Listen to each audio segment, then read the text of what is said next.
Hi. Anyway,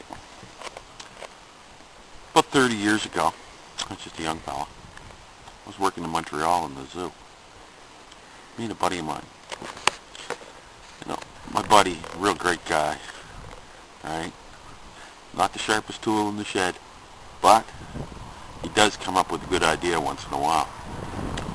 What we were doing at the zoo, and I didn't get the job, my buddy got the job. We'd follow the elephant around, and when the elephant had a dump, we'd clean it up. Oh, did you ever see an elephant have a dump? I gotta tell you, it's like a wheelbarrow full. I mean, it's bad. It really is. We'd been there for a while, and my buddy says to me, he goes, I'm really fed up shoveling this elephant shit. I said, man, so you know, it sucks is what it does. And it's really a stinky job. No pun intended. Yeah, pun intended, I guess. And I said, well, there's not much we can do. We need the money.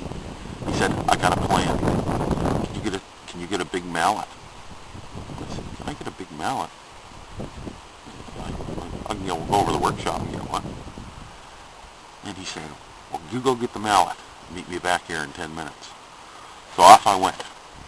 Went into the workshop. I knew Buddy there, and I was talking to him for a minute or two, and I said, I need a really big mallet. He said, what for? I said, I don't know. I said, my buddy wants it. He goes, yeah, okay. So I had to sign for it. So off I go. So I meet him back to the elephant, where the elephant is. And he's got this great big cork. And he goes,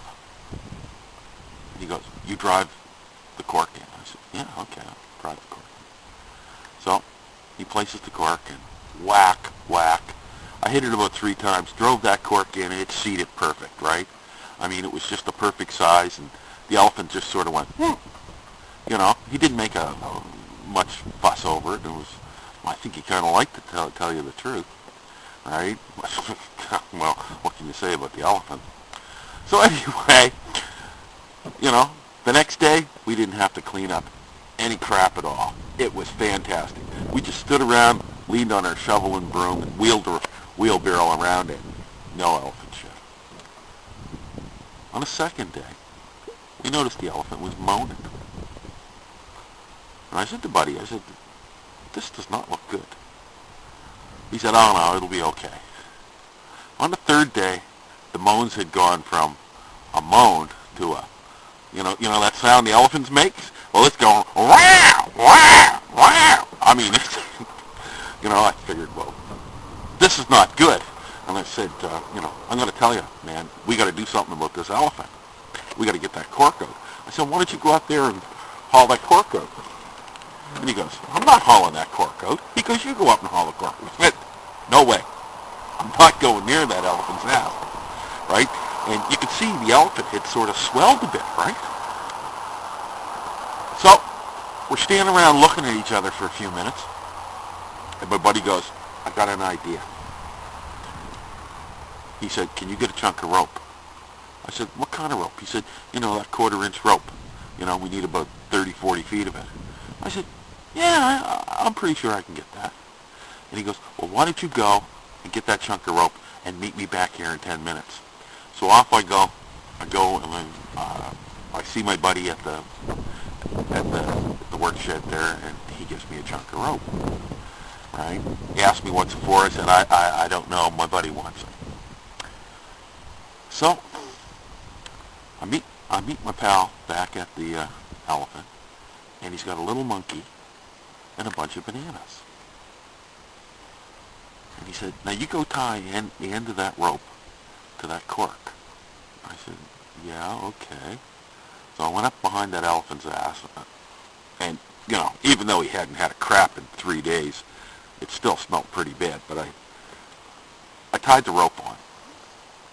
And on the other end of the rope, my buddy tied the bananas. Right? He takes the monkey over and he motions to the bananas, and my buddy comes over to me. So we're there.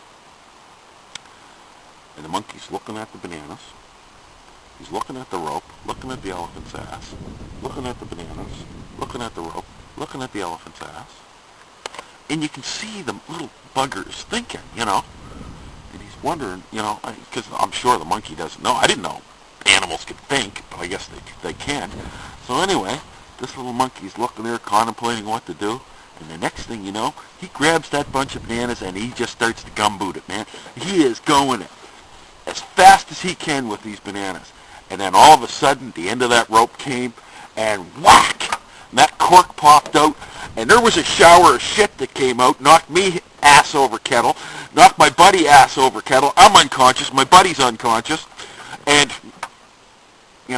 about 5 hours later, I wake up in the hospital, and I'm in the hospital room with my buddy.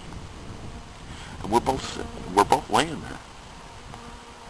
And my buddy's staring at me. He's got this bandage over his head, right? And like one eye is covered, and there's just this one eye is looking at me. It's like this evil eye of death looking at you, right? And I'm looking at it, and I'm going, holy shit, man.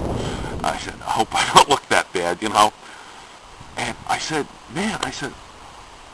what happened? And he goes, I don't know, man. He goes, all I saw was shit everywhere. I mean, it was just unbelievable. There was shit everywhere. And the next thing you know, I looked at him and I said, yeah. I said, there was shit everywhere. Right? That's all I remember except this one thing. I saw shit, the shower of shit. And in among that shower of shit was that poor little monkey trying to stick that cork back up the elephant's ass.